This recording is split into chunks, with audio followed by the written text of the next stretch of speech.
welcome. Again, I'm very new to this process, so I have yet to really go over um, the little snippets within my writing to find out, edit in some way. So it really is a raw thought. But as regards to the theme, this centers around school. So perhaps again, you'd give me a title that you think would fit. I was always super aware that I was an only child, feeling people would see me as different or weird. Knowing what I know now, different and weird feel like compliments. I wanted people to like me. Therefore, I suppose my performance or act was a way of enticing people in. I remember wearing a black cardigan over my burgundy polo t shirt all through summer.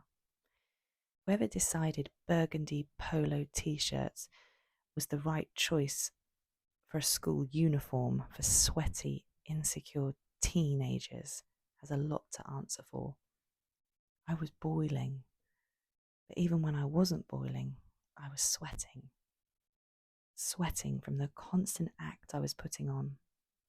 Never myself, never making authentic choices, friends, music, thoughts, all disingenuine, desperately looking for connection, but failing to find it because how can one truly ever find meaningful connection if your reality is always masked?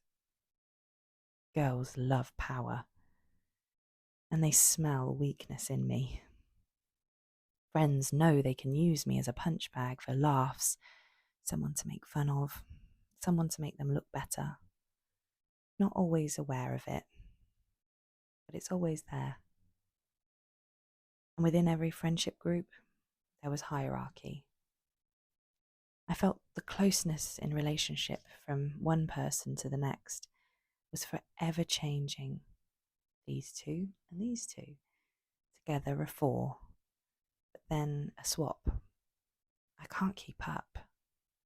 And where does my loyalty lie? Hiding meetups and sleepovers from my best friend like I was cheating on them. I had a deep sense of justice in school. Although immature and naive, I felt a heightened awareness of the system and how impossibly wrong and incorrect it all seemed.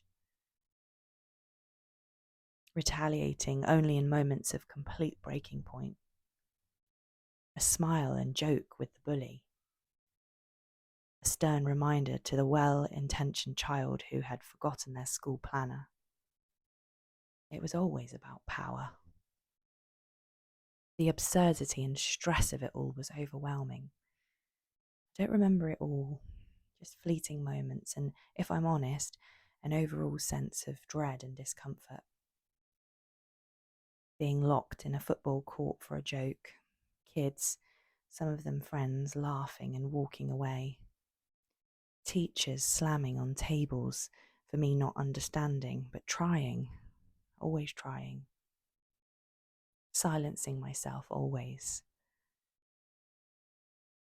If I could see school for what it really was, then why not speak up?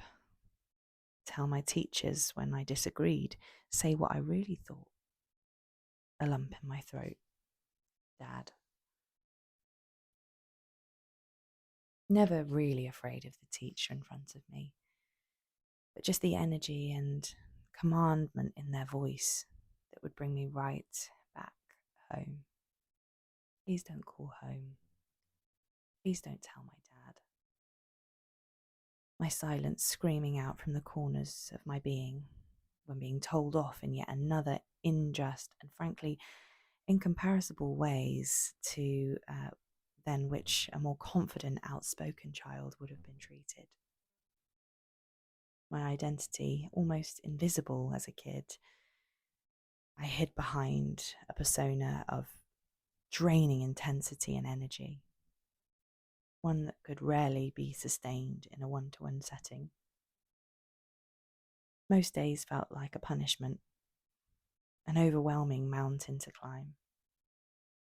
One positive to come from this experience?